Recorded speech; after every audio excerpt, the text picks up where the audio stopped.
Hi hello welcome to our channel. ఈరోజు ఈ వీడియోలో మనం క్యారమెల్ బ్రెడ్ పుడ్డింగ్ అదేనండి బ్రెడ్తో కేక్ ఏ విధంగా చేయాలనో చూద్దాం. కేవలం 4 ఐటమ్స్ వాడి ఎలాంటి ఓవెన్ లేకుండా సాఫ్టీగా జ్యూసీగా ఉండే కేక్ను ఏ విధంగా రెడీ చేయాలనో ఇప్పుడు మనం ఈ వీడియోలో చూద్దాం.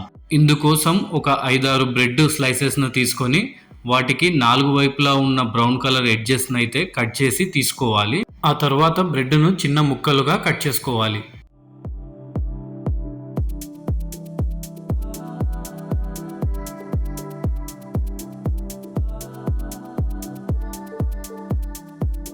ఇప్పుడు కట్ చేసి పెట్టుకున్న బ్రెడ్ ముక్కలన్నిటిని ఒక బౌల్లోకి తీసుకొని ఇందులో టీ గ్లాస్తో ఒక 3/4 గ్లాసు షుగర్ను యాడ్ చేసుకొని ఇందులో ఒక 2 గుడ్లను కూడా పగలగొట్టి యాడ్ చేసుకోవాలి. ఇప్పుడు ఈ మొత్తం మిశ్రమాన్ని మిక్సీ బౌల్లోకి తీసుకొని ఇందులో టీ గ్లాస్తో ఒక 2 గ్లాసులు కాచి చల్లార్చిన పాలను కూడా యాడ్ చేసుకొని ఈ మొత్తం మిశ్రమాన్ని మిక్సీ పట్టుకొని పక్కన పెట్టుకోవాలి.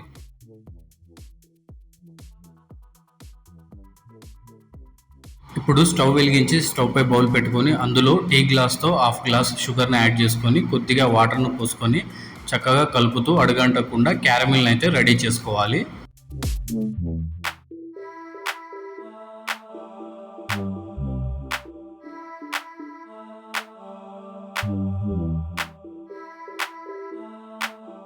ఒక 3 నుంచి 5 నిమిషాలు స్పూన్తో చక్కగా అడుగంటకుండా కలుపుకుంటూ కుక్ చేసుకున్నట్లయితే క్యారమిల్ అయితే ఈ విధంగా రెడీ అవుతుంది.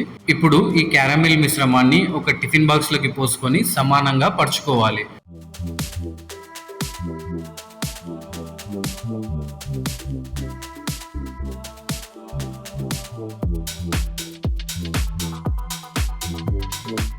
టిఫిన్ బాక్స్లో సమానంగా పరుచుకున్న తర్వాత మనం ముందుగా మిక్సీ పట్టి పెట్టుకున్నటువంటి ఎగ్స్ బ్రెడ్ మిశ్రమాన్ని చక్కగా జాలీతో వడకట్టుకొని ఈ టిఫిన్ బాక్స్లో పోసుకోవాలి.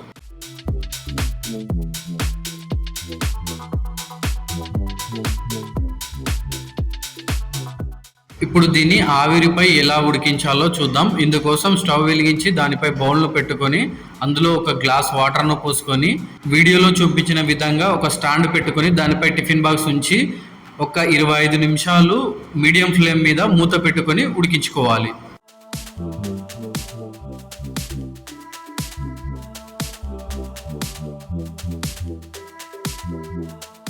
25 నిమిషాల తర్వాత మూత తీసి చాకుతో ఒకసారి పొడిచి చూసినట్లయితే చాకుకు అంటుకోకుండా వచ్చినట్లయితే మన కేక్ అనేది చక్కగా ఉడికినట్లు.